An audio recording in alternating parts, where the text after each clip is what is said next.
Oliver Wendell Holmes said, "I find the great thing in this world is not so much where we stand, as in what direction we are moving."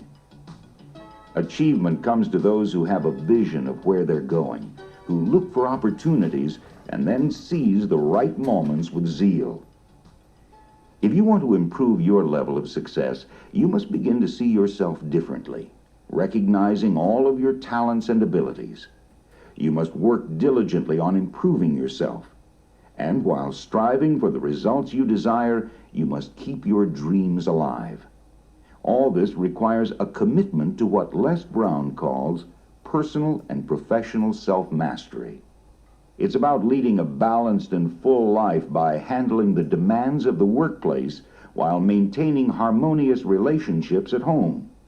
It takes purpose, initiative, and drive. Les Brown is an expert on all three.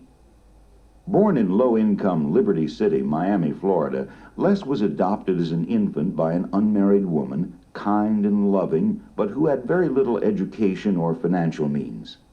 As a child, Les fought the stigma of being labeled EMR, educably mentally retarded. Despite his early disadvantages, Les Brown has gone on to achieve great success. With persistence and determination, he educated himself and rose from a fast-talking radio rock and roll DJ to a respected broadcast commentator and manager.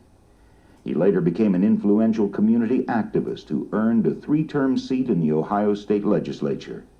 Over the past 15 years, Les has been the recipient of over 80 awards for outstanding community service. He's been recognized by civic, business, and community leaders nationwide for helping thousands to realize their potential. With his hunger to learn and his passion to push himself and others to greatness, Les Brown has become an outstanding motivational speaker and trainer.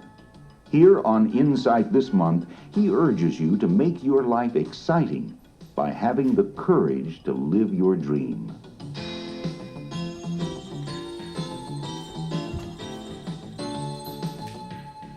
Hello, my name is Les Brown, and in this Insight message, I want to talk to you about how to begin to develop a larger vision of yourself, the value of engaging in ongoing personal and professional self-mastery, and how you can begin to develop the hunger that will enable you to live your dream.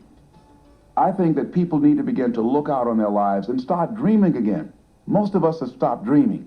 Start dreaming again. What is it that will give your life a sense of purpose, that will fill the void in your life, and decide to fantasize about that, to think about that, and then begin to work toward bringing that from vision into reality, because you deserve it. Most people either don't have a dream or they don't believe that they deserve the dream that they have. So deciding that you want to begin to achieve more and do more and experience more in life is a very major decision that most people never make. Most people become very comfortable, they get into a comfort zone, and so they feel good and relaxed until the storms of life come, or until the unthinkable things happen that they could have never ever anticipated. And then what else takes place in the process of that is that they go through life in what Henry David Thoreau calls quiet desperation, because when you're operating within the context of your comfort zone, there's a certain level of deadness in your life. And so therefore, after a while, it doesn't have any zest. You don't have any desire and hunger to get up in the morning. In fact, what happens is it just becomes mundane. You just get up to go to work, to keep bread on the table, to keep a roof over your head and clothes on your back, and to pay the bills. And so life doesn't have any special meaning for you. But when you decide that life for you is going to be a growing experience, when you decide that you're going to bring something special to your life, when you decide that you don't want to live a boring life, but you want to make your life an adventure, you will decide to get out of your comfort zone, to take some chances in life and stop playing it safe. There are no safe positions in life. One of the things about life we all know, you can't leave here alive. You've got to die to get out of here. So if you've got to get out of here anyhow, you might as well live it with all the gusto that you can. In order to begin to experience more in life, we've got to be involved in an activity and experiences that will begin to expand our visions of ourselves. What I mean by a larger image of yourself is beginning to see that you have the ability to do more and to experience more in life. And so one of the processes that I encourage people to do is to begin to see the value of engaging in ongoing personal and professional self-mastery, beginning to discover what is it that I have within me? What else can I possibly do? Most people, when they die, you can literally put under their names dead but not used up yet.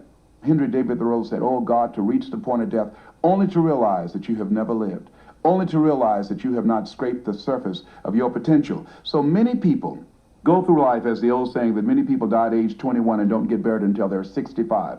They just go through life just gliding through, moseying on through, never doing anything of any consequence, never using all of their energy, all of their talents, all of their abilities. And they're just dragging through life, not realizing their true greatness. So to begin to expand your vision of yourself, one of the things that's important, that you begin to look at what is it that you want in your life? What will bring your life a sense of fulfillment? What will make you happy? A lot of people say, I want to be happy. Then what will make you happy? And once you begin to determine that, looking at what is it that I want in the various areas of my life, spiritually, financially, what do I want in terms of my family life? What do I want in terms of the type of home that I want to acquire? What you have in your life is directly related to the kind of person that you have become. We can always have more and do more because we can always become more. So now here comes the serious work. What kind of person must you become in order to create that for you? What is it that you must change about you? Where must you begin to improve yourself? What kind of experiences, what type of training will begin to develop you, will begin to expand your consciousness so that you're able to produce this in your life experience? And I say to anybody that's listening right now that whatever you've done up to this point in your life is only a mere fraction of what's possible for you.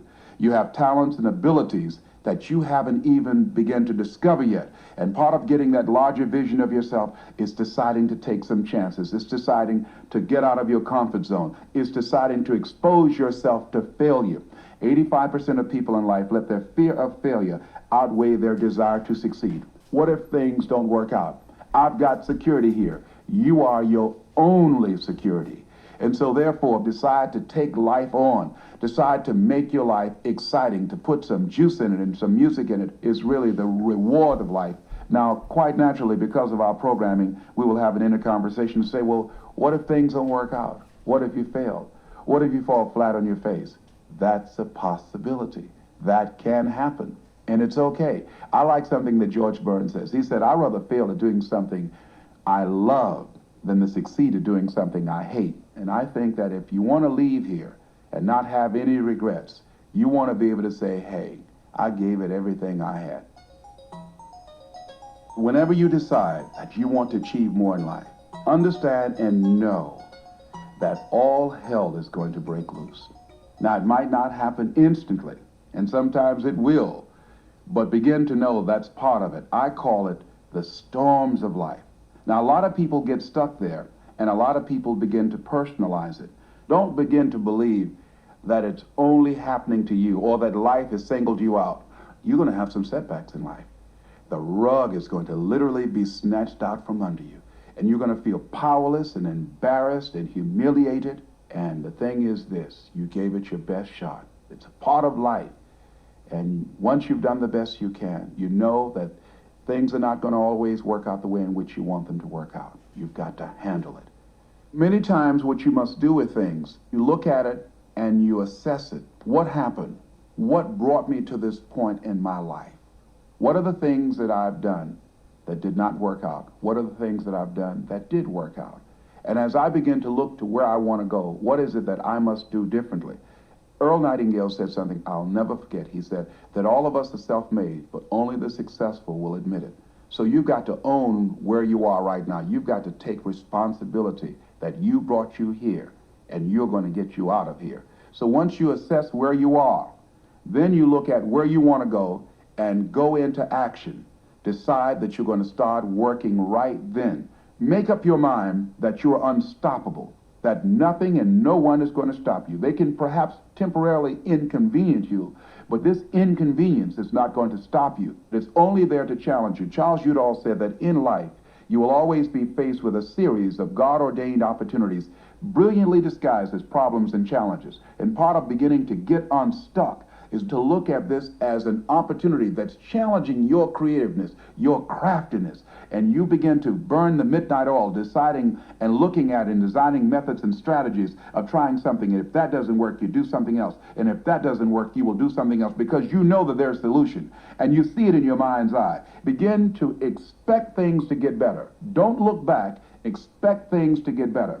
You've got to dig deep within you. You've got to have a talk with yourself. You cannot casually walk up a mountain. It takes some extra strength and effort. You're talking about conquering a mountain in your life. And so this whole concentration of going within to get your strength is like a bow and arrow. You don't push an arrow out. You have to pull it back. And sometimes you have to take 2 and 3 and 4 steps backwards. Sometimes the best thing to do is just to be still and get your strength together. If you don't watch yourself, you will allow your emotions and your mind to run away with you. We have a tendency, our mind, to go on automatic, to panic, and negative thoughts will come through your mind. And you've got to catch yourself. Wait a minute. Say, hold a minute. This is not who I am. This is not the last chapter of my life. This experience that I'm dealing with right now has not come to stay. This too shall pass.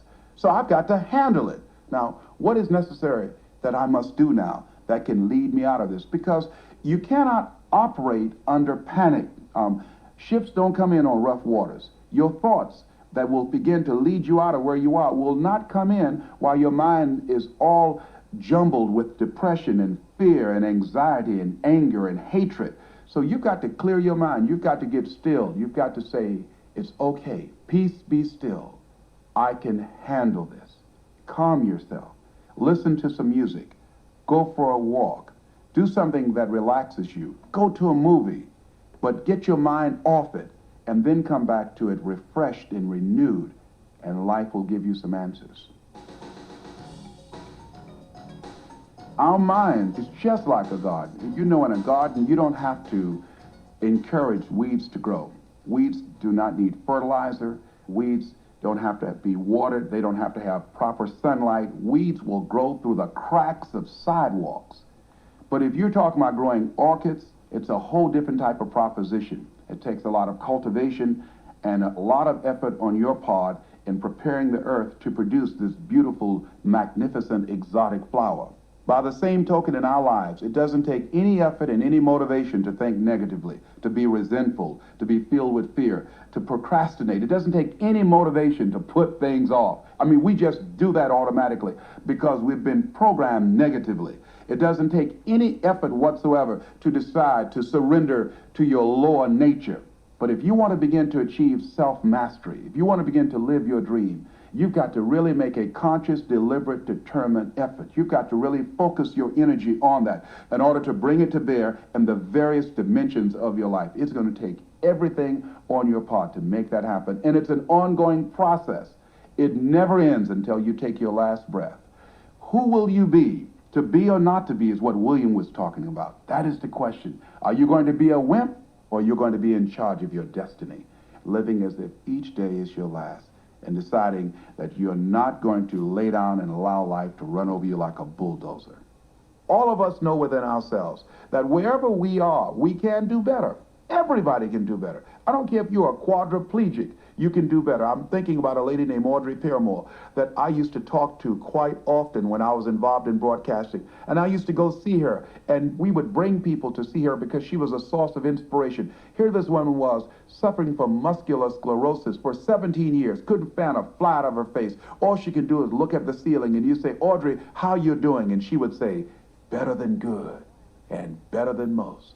This woman, in spite of her physical condition, still decided that she was going to be an inspiration. She still decided that even though I might be physically immobilized, my spirit is not dead. She stood up inside herself and said, I'm doing better than good and better than most.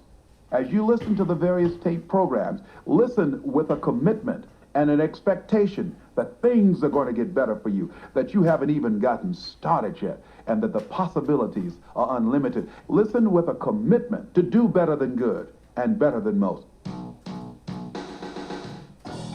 There are two kinds of relationships in life. There are toxic relationships and nourishing relationships. Toxic relationships are relationships that drain you mentally and emotionally and spiritually. These people will short circuit your potential. I call these people DKs, dream killers. You want to stay away from these toxic relationships because they will bring all of the ugly out of you. These are people that will just take all of your energy, everything you want to do, any kind of way that they can stop you, they will work and go out of their way to stop you. Those are toxic relationships. Nourishing relationships, on the other hand, are relationships that bring the best out of you. These are relationships that people, they believe in you many times when you don't even believe in yourself. These are people that support you. They encourage you. They inspire you. You enjoy being around these people. So I ask people to look at the relationships that they have. Is it toxic or is it nourishing? Look at the relationships that you have in your life and ask yourself the question, what kind of person am I becoming because of this relationship? Because we are influenced by our peers. If you have relationships with people that are going someplace, that see themselves making a difference in life, that have a sense of purpose, that are living with passion, people that love life, people that are positive, people who are committed to being happy, and you enjoy being around, and these are fun people and adventure people, that will affect your personality. But if you're around negative people, all they do is feel sorry for themselves, all they're doing is blaming everybody and everything for where they are in life, that will affect you also.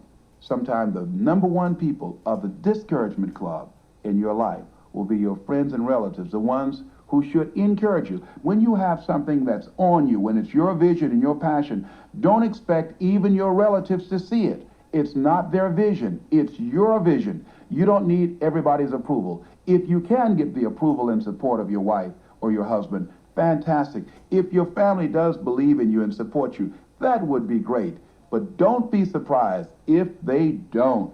And it's okay. They can't see it for themselves, so how can they possibly see it for you? You can't give away that which you don't have. So they have a limited vision of themselves. They have a limited vision of what's possible for you. Don't take it personally. I mean, you've got to say, I'm not going to buy into this. The reason that we get caught up in things is because we drop our guards and we allow ourselves to get sucked up into things around us. When all of the distractions of life around you demanding attention from you, you've got to hold strong to the position where you are and focus on where you're going. You cannot move into the future with a lot of luggage on you. It will kill you. As you begin to internalize it, we now know, studying the principles of psychoneuroimmunology. Psycho, of course, means mind. Neuro means our nervous system. Immunology means our immune system. That the thoughts that we entertain produce chemicals that literally short-circuit our immune system and make us more vulnerable to various types of illnesses. So it's not healthy to hold resentments and anger. The best thing to do, and this comes with practice, it's not something that you just do automatically, that you decide, well, I'm going to be positive about this situation and just forgive you so I can grow. No, it doesn't happen like that. In order to begin to change character traits, it takes practice and work and concentration. And it's a decision. How long do you wallow in that? How long do you make yourself miserable going through it over and over and over again? How long do you talk about it before you decide to get on with your life? Life is too short and unpredictable to hold on to grudges of the past. It will destroy you. I've been there, and it doesn't help you to grow. You've got to develop the kind of character, the kind of consciousness, and the kind of commitment to do what you do unlike it has ever been done before. I'll never forget when I was working for a radio station and I was not happy with the guy that I was working for. And a guy said to me, Les Brown, let me tell you something, man. You're cheating your family and you're cheating yourself. I said, why do you say that? He said, you've decided not to give your very best because you don't like Bert. And guess what? You're not hurting Bert. You're hurting yourself. You're not hurting Skyway Broadcasting Company. Sure, they're not getting the best that they can get out of you. Sure, you can contribute more, but ultimately, the person that's being damaged most is you. Because when you are capable of doing more and being more, and you get in the habit of being less than what you're capable of being, then ultimately, you're destroying yourself in the process and your dreams. And he was right.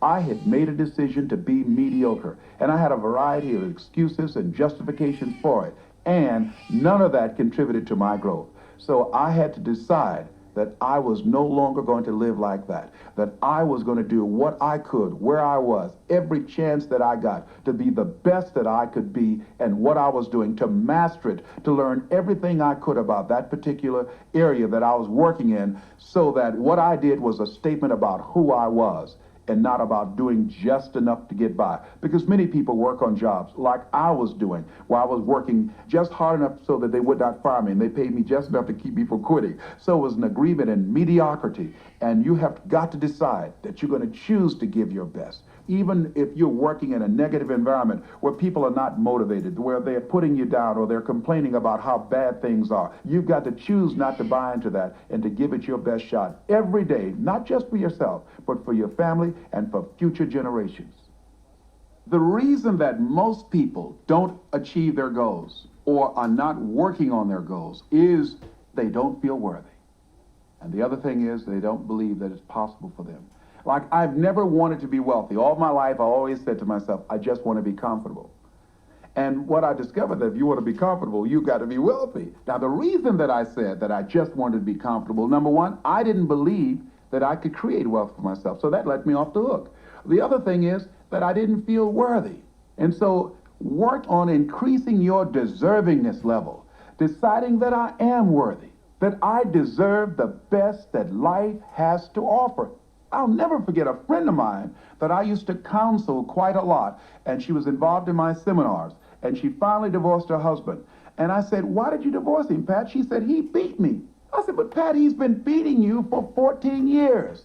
She said, "I decided that I deserved better." And because of that decision within herself, she saw herself in a relationship where she was not physically and mentally abused. She decided that she was going to leave that relationship and go on to something else. Many people work on jobs where they've been humiliated, where they've not been recognized, where they've not been given credit for the things that they do. They just decide one day, listen, I've had it. No, I deserve better treatment than this. I deserve more respect than what you've been giving me. Find ways that you can begin to validate yourself, because the world many times will not validate you. The world many times will put you down. And so you've got to be involved in a program for your own self-empowerment. Increasing your sense of worthiness is the most important thing a person can become involved in. I have a person that I love and admire very much that did a lot for me at a very crucial point in my life. It was very helpful to me. And this person has used that with me over and over and over again. And every time I allow this person to hold that over my head, like, you owe me, my self-esteem dropped and my sense of worthiness dropped. And I decided in that situation that I was going to stand up to this person and say no. And when I said no to that person, they said, "Well, wait a minute, you remember what I did for you?" And I said, "And I appreciate what you did for me. And I thank you. And I am not going to do this. It's nothing against you personally. I don't want to do this." "What, you're busy?" "No, it's not that I'm busy. I don't choose to do it." I used to say to this person, "Well, I'm busy, or I have something else to do, so therefore I can't do it." And that lowered my self-esteem and sense of worthiness, because I knew that I was lying, because I did not have the courage to tell this person no. But before I said it to that person, I visualized myself saying no and standing my ground, knowing that they were going to bring a lot of stuff to try and make me feel guilty. And I decided, no, I was not going to feel guilty. And no, I'm not angry. And no, I'm not upset with you. And I like you very much. And no, I'm not going to do it.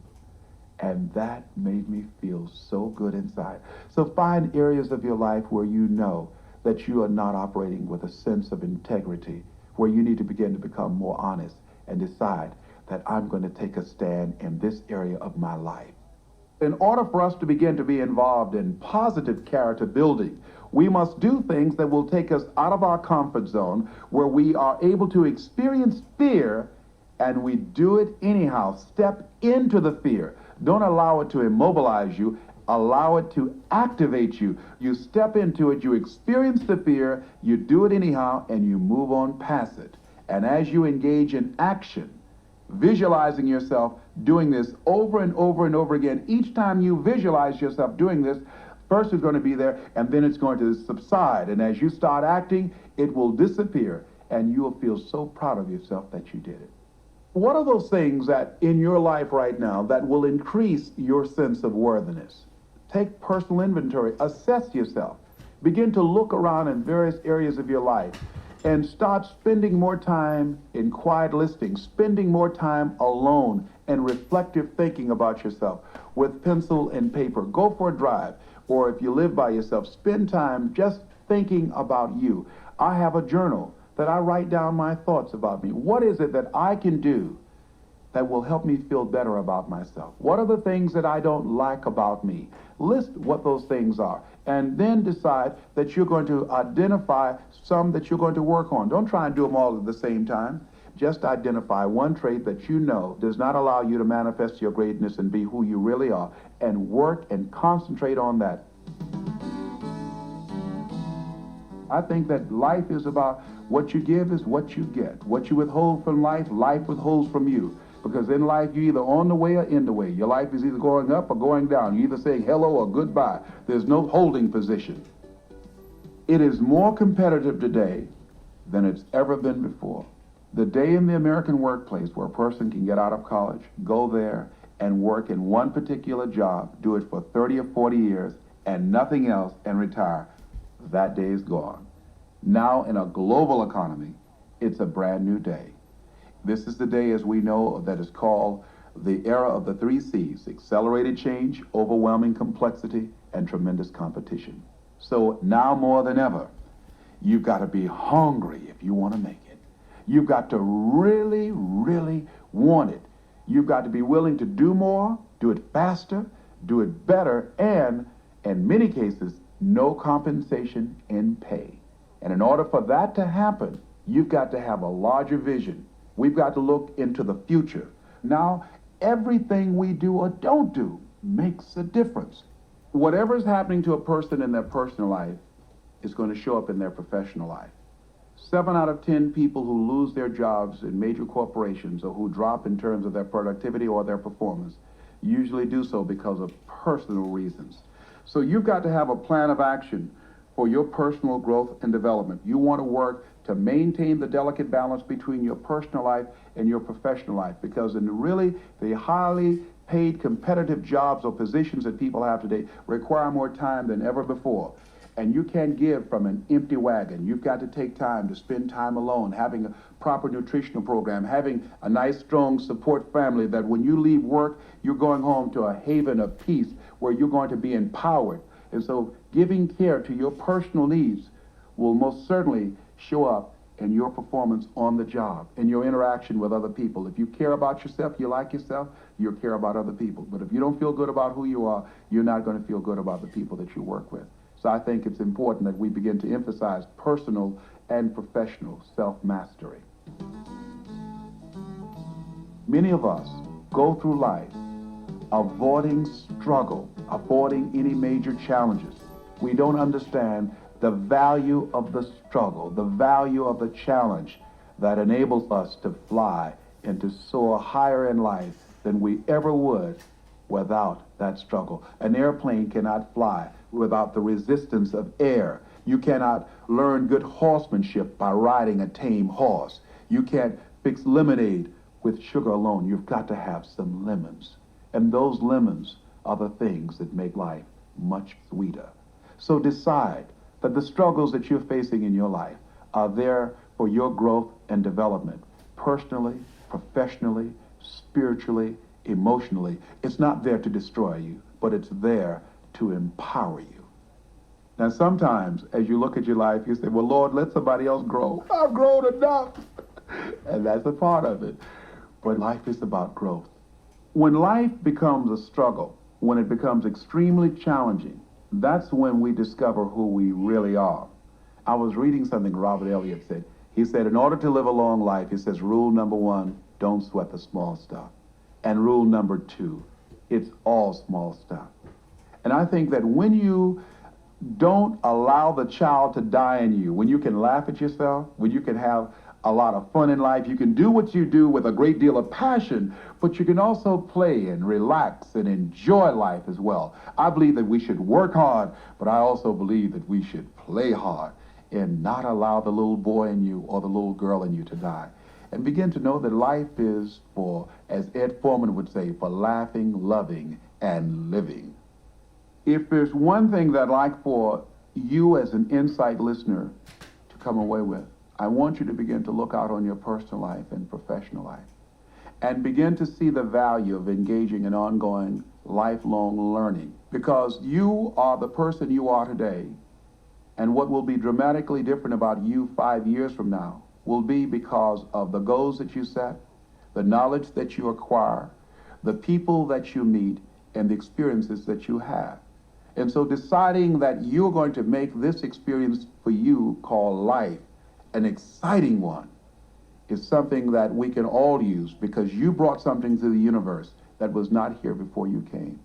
Decide to expand your vision of yourself, to get out of your comfort zone and look out on life and say, what mountain can I conquer today? Because you are a mountain conqueror. You have the power to live your dream. That was Les Brown with the keys to personal and professional self-mastery. And now, please fast forward this cassette to the end to hear Paul R. Tim and Earl Nightingale on side 1.